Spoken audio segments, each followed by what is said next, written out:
Welcome back. Welcome in. This is Country Roads Confidential at earsports.com, a CBS sports podcast. I am Mike Casazza, here to talk about the NCAA tournament, the selection criteria, the bubble, the madness of the March that is about to be here before you know it. To help me out, Chris Anderson. Chris, pop quiz. When's the last time we had a bona fide bubble team in Morgantown? I was what? Well, if you ask Bob Huggins, it was last year, right? Yeah, I guess so. Okay. Acceptable answer. Not the number one on the board, though. Not correct answer. Oh, you tell me. Would it have been John Beeline's last year? Oh, we're going like bubble. Like, are they in? Are they not in? Yeah. Because I think maybe we had these discussions a couple weeks out from the end of the regular season, but how many times are we truly debating it? Like the last 2 or 3 games, and yeah, maybe you're right. I think maybe it is since then. Yeah. I mean, massive seasons for Huggins to start a couple times, and then good seeds in the NCAA tournament. 13-19 in his sixth season. That didn't really count. They were 17-16 and 13-14. That really wasn't. I mean, that was an NIT team, ranked top 15, top 10 team for a couple of years in a row. CBI team, easy NCAA tournament team. The year they didn't have the tournament, easy NCAA tournament 2 years ago. And then last year, probably just going through the motions, I think, us trying to see if this was actually like lip service and the coaches or if there's something to it. But they finished below 500. Last night, Chris, though, the win gives them 16 in the season. They cannot finish the regular season under 500, which means nothing. The NCAA tournament, bats an eye at that stuff, but the NIT doesn't really consider 500 criteria anymore. So, hey, not a hang a banner moment, but they can't have a losing record in the regular season. I think after Saturday, a lot of people might have been like, oh, no, here they go again. How are they going to win? This is going to be a 15-16 team in the regular season. Not so, and things do change really quickly. That's the good thing and the bad thing about playing games so quickly. Oklahoma State on the wrong foot right now. West Virginia back on the right foot, and now we just wonder because a lot is going to change before West Virginia even plays its next game, and then again 2 games in 3 days on the road against top 25 teams. It's going to be difficult. The bubble's very fluid, and that's what we're going to talk about here today. Not if we were on the committee. That'd be pretty cool, though. But what does matter, what should matter, and this is where it gets hard, Chris, because it's so subjective, and the data points seem to change every year to the point that, like, I really wonder if people are going to poke hole in the net, even though the net was designed to create some sort of like pivotal data point where you could really put one team next to the other and have an easy up-down vote. But I don't know, that might be debatable as we go in, but top of your head, though, what stats matter most? What should matter most? That's what we're going to get into here, too. Seems like a good time. And it may be like really nerve-wracking, but it actually is kind of fun. If you're a fan of the team, are they in, are they not? Listen, it's a lot better to be in a slam dunk top 16 seed or a top 8, top half of your bracket. Not the case right here, but you'd rather be in than out. So here we go. What do you think about the chances overall right now, Chris? I actually think they're pretty good, and the reason I'm going to give it, I'm not going to give it yet. I don't want to ruin the ending here. The reason I'm going to give is not limited to one specific stat. Let's say it's a bigger picture type of thing. But after last night's win, let's stick with the stats. Let's stick with the metrics, the numbers. After last night's win, West Virginia now at number 26 in the net. Yeah. Again, I think we had this discussion on the podcast a couple weeks ago. The best, right? That's how we agreed to call it, the best net ranking to not make the NCAA tournament. Granted, this isn't exactly a long and extensive history of the net, but was NC State, which was 33. Mm-hmm. Last night they were 32, right? Yeah, West Virginia. Mm-hmm. Yeah, I was gonna say they were somewhere in that 30 to 32 range. They were better than 33. I remember that, but and it had a 3 in front of it. So it's moving in the right direction with another good win and a good win. I don't think that counted as a quad 1 win last night. But they got 5 still, again, and a couple of teams that are kind of lingering in and around what might change that number for better and for worse. So again, I don't know if that's the end all be all number to be looking at, but West Virginia at number 26 in the net right now. The top 6 teams in quad 1 games are all Big 12 teams. 5 of them are, as of today, NCAA tournament teams. The exception is Oklahoma. So part of me is like, can you give a team so much credit for playing a lot of quad 1 games if it's just part of being the conference? No. And that might inflate your strength of schedule. And if you're not as good as your schedule, that comes at a cost. But 5 of those 6 teams are NCAA tournament teams, and Oklahoma might be in other leagues, just not this year too. So real quick, sorry to interrupt, but is this the SEC football, issue? The debate we always say, hey, of course they got, wins against top 25 teams because you keep inflating where they're ranked and they just beat each other. And then you just never unrank them because they're always playing top 25 teams. Parallel argument for sure. And even if I expand that, it's the top 10, right? The only non-Big 12 team in the top 10 would be Michigan State. And then the number, let's see here, it'd be 7, 10, 11, tied for 11th, number 13, I guess, overall, Kansas State. So of the most RPI games in the country, the entire Big 12 was in the top, most quad 1 games in the country, the entire Big 12 was in the top 13. That's fun, right? Now, when you expand it a little bit and you make it wins, you still got to win the games. And again, for so many of these teams to have played so many games, but also it's one thing to play a lot of big quad 1 games. It's a lot to get a lot of quad 1 wins. And like 1st, 2nd, 4th, 5th, 9th, right? Those are all Big 12 teams when it comes to quad 1 wins. Kansas, incredible, 14 quad 1 wins. Unbelievable. Whereas like North Carolina, am I right here? 0? 0 for 9? You are correct. I have 0 for 8 in front of me, but yes, you are correct at 0, and that's going to lead into my big finale when we get there. So let's go into this.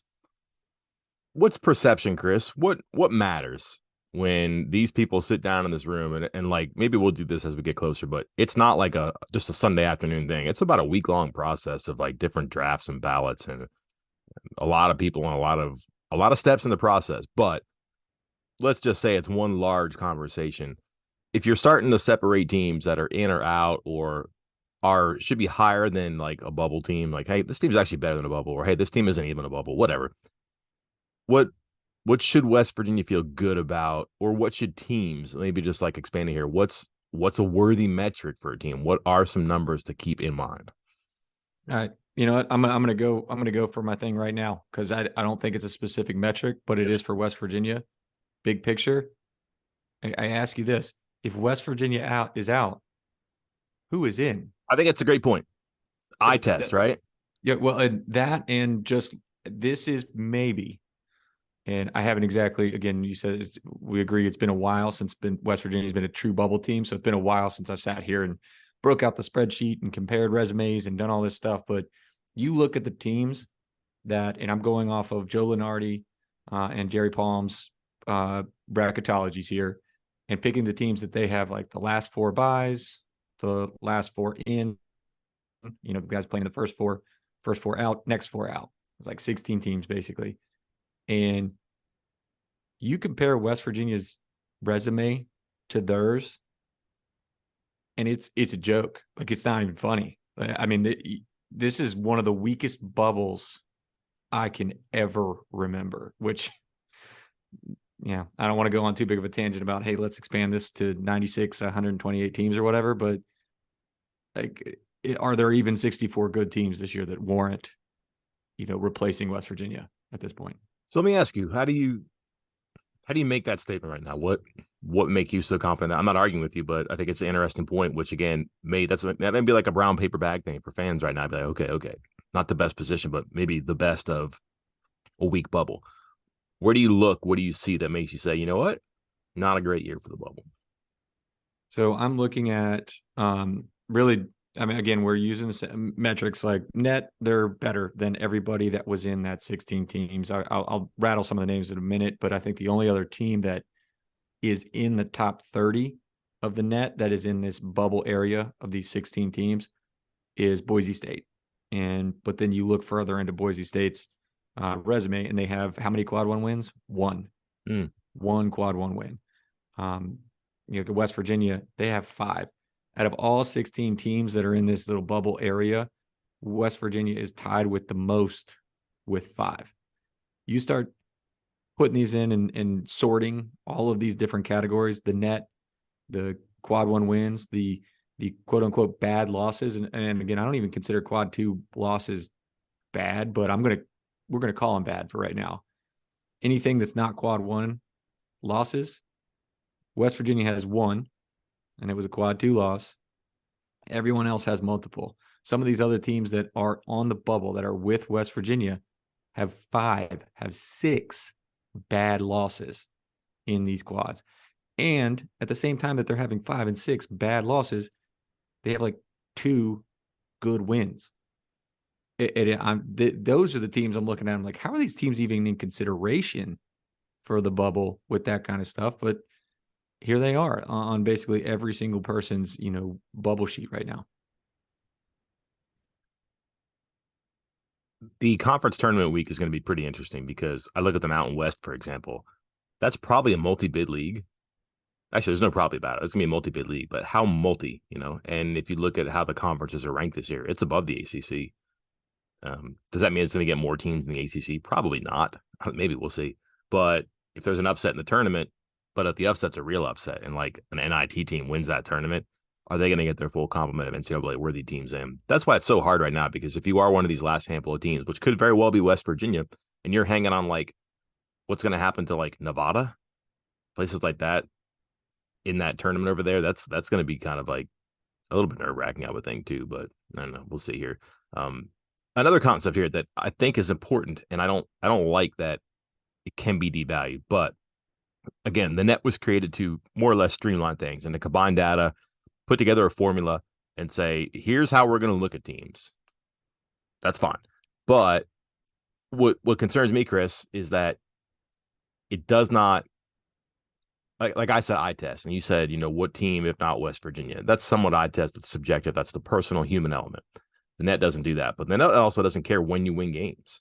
So that 25-point win against Pitt, where Pitt was a totally different team, and maybe West Virginia was too, that happened last night.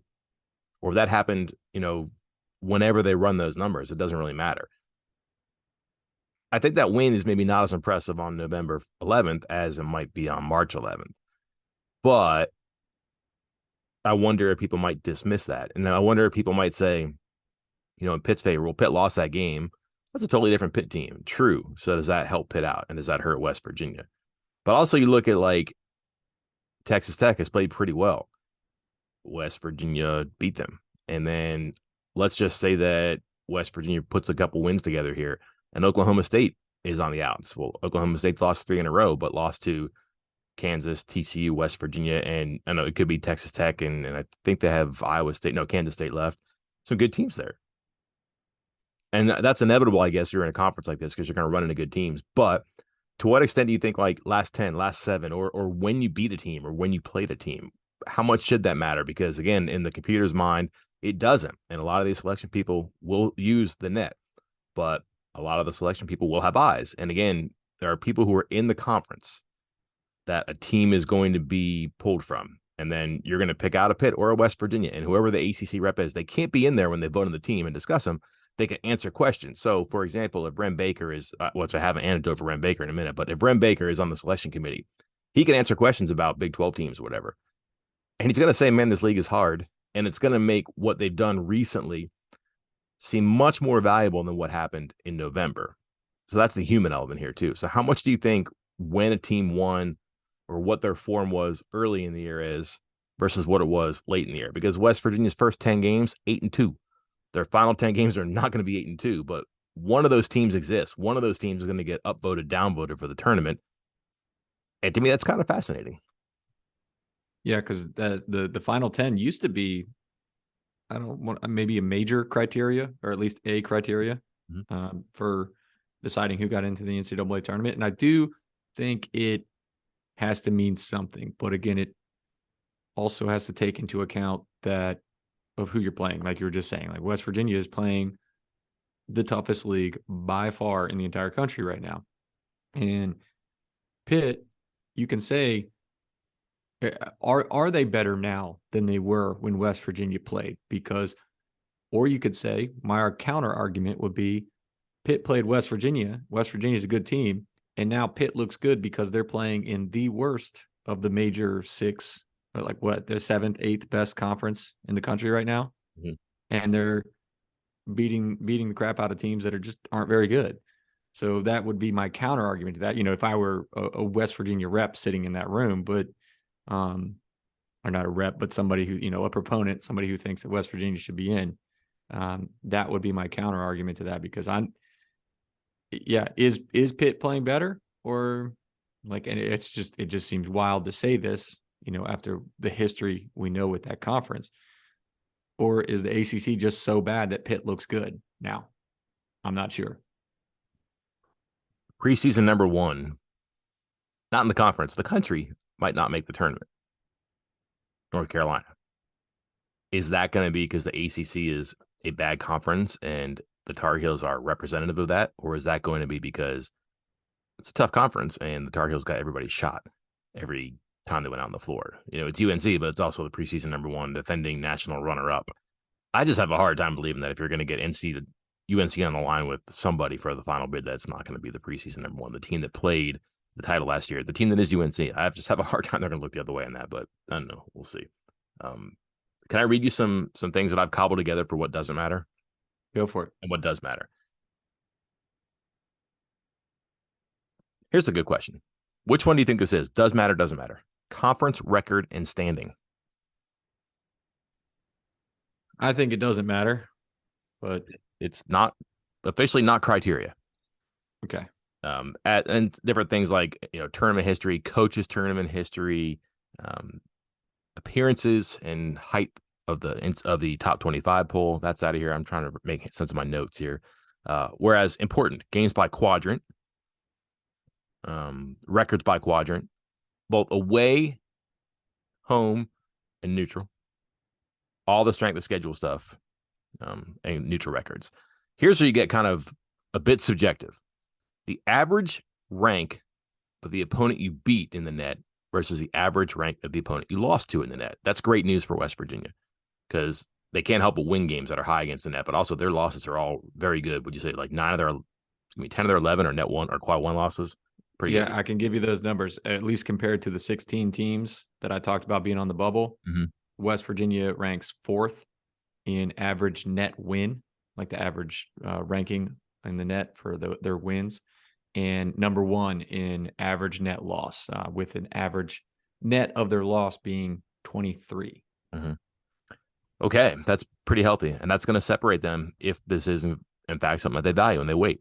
Your overall record does matter, and that might be just, are they 500, how far from 500 they are, but also within that, as part of that, a component of your overall record is what you did in non-conference play. West Virginia is in a much better situation because of that Auburn win. Without Auburn, this is probably not as interesting as a conversation. Overall home record, that matters. I think that's a good one, but I would think that road record would be one, but I can't really find a great value or a great conversation in the past about a team's road record. If they went out and they played road games and they won, sure, but your home record does seem to matter. And here's a tricky one too, because this is part of the formulas that I think are kind of baked into the conversation this time of year, but your margin of victory. And lately, Chris, they've had some margin of victories go both ways. They've won some big ones, they've lost some big ones too, but it is kind of like pedal to metal time when you see a coach pull out his hair because a 17-point game is down to 8 or a 25-point game is down to 13. Maybe that's why too. Some of those variables, I guess, kind of got me thinking on some things. And I wonder if is there one that's outside the box here that isn't mentioned that you think maybe could matter? Or again, if you were in the room and everybody's having a very homogenous conversation, you would be like, all right, well, I am going to point out this here. Is there a record, a variable, a component there that we haven't mentioned that you think should be worth more than this? That should be mentioned, not necessarily because it helps or hurts West Virginia, just because you think it's indicative of a team that is worthy of a bid. I do think, and you did mention it a second ago, so I'm cheating a little bit here, but I think it should be more important, and it does not help West Virginia at all. Away and neutral record.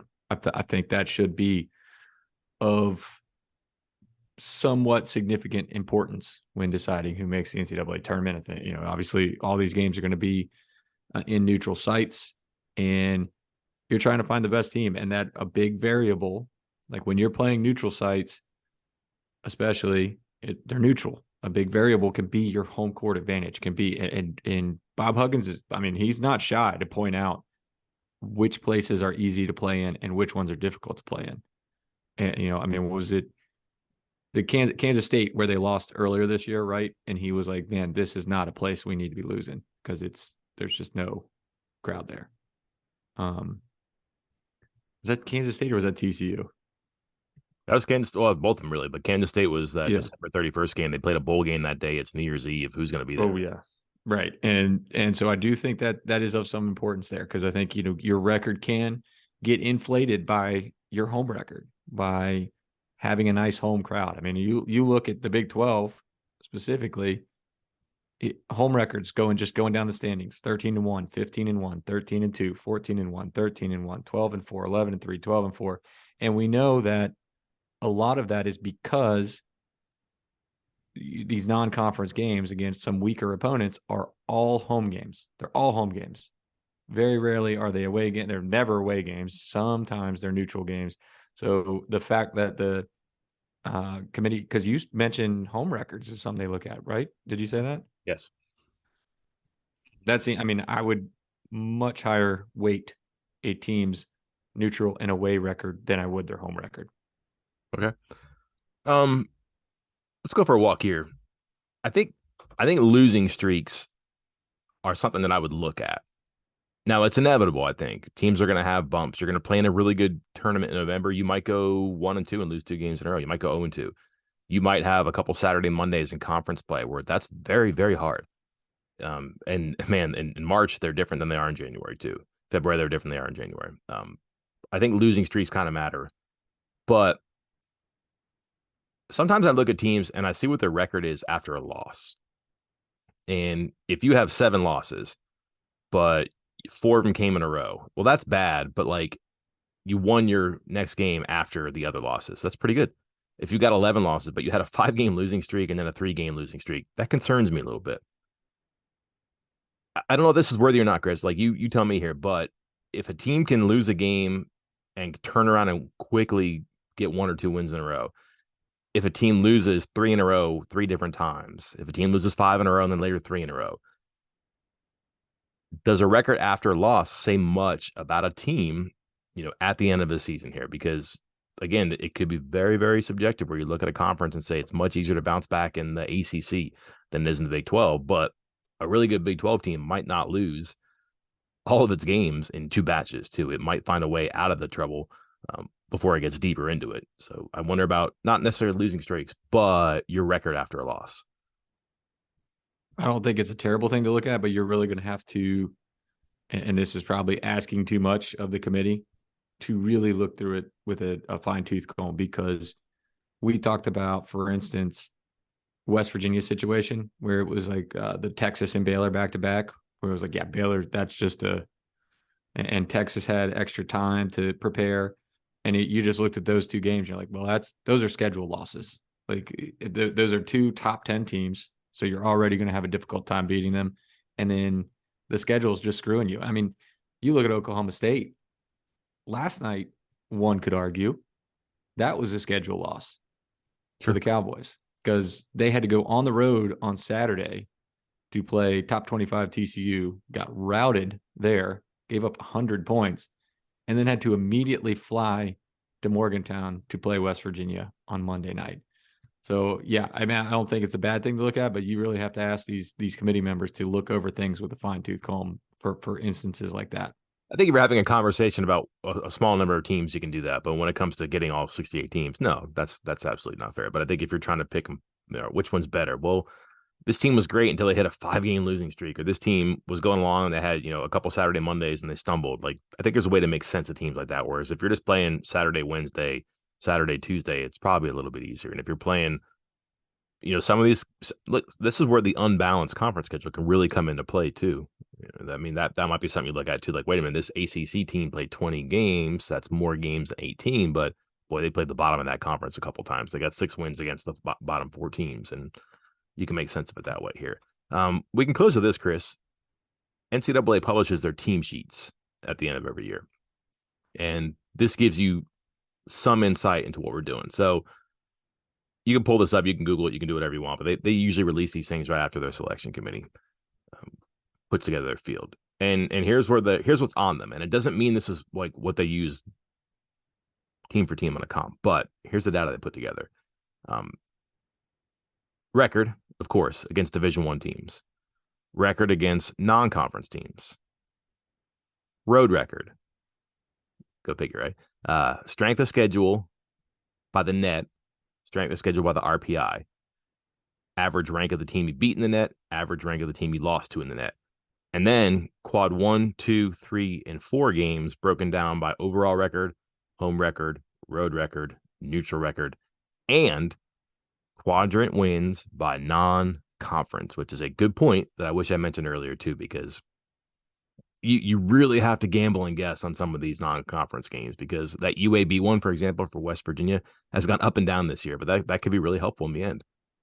And a team like a MAC team or a Mountain West team or whomever that you find some of these Power Pies play, you are guessing on. But if a couple of them end up in quad 1 or quad 2, that's great. But if you're 8-0 against quad 4 teams in non-conference play, you're not doing yourself a lot of favors there too. So that's a little bit of insight into what they look at. But again, that really levels the playing field, and you're going to have to make some decisions on people. Which leads me to this.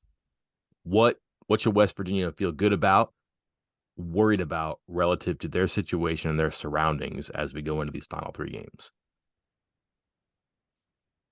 Again, I think, the fact that it's a weak bubble, very positive for West Virginia. I think if this were another year, they might be in a little more trouble than they are. The thing I'd be most worried about is what's left on this schedule. Like, because we're taking a snapshot right now, February 21st, with West Virginia 16-12. It is very, very possible that West Virginia ends the season regular season 16-15. I mean, on the road at number 3 Kansas, on the road at number 23 Iowa State, and then home for number 14 Kansas State. They might be a slight favorite at home against Kansas State. They'll be big dogs against Kansas, dogs against Iowa State, most likely, even though they just beat Iowa State, 2 weeks ago. But it's going to be on the road. And we just said West Virginia's record on the road was at 2-7. Mm-hmm. So I'd be very concerned about what happens over the next couple of weeks, because if you go loss, and then you have to play, let's say, a Texas Tech team that you just had some trouble with in the first round, that 7-9 matchup or 8-9 matchup or something like that. I guess it's going to be 8-9 because Oklahoma State will play Oklahoma 7-10. And then you lose that one and you're 16-16 and you're out in the first round of the Big 12 tournament. That's it. I don't care what the net is at that point. Yeah. So that's where things get really, really tricky too. You'd love to get to 7. That probably is going to be hard, although beating Oklahoma State certainly helps. And Oklahoma State looks like they are in a bad way right now. Just right now. I mean, their schedule's not great. I really wonder who they beat when they went 7-1. Oklahoma twice, Iowa State twice, TC without Miles, Ole Miss, Texas Tech.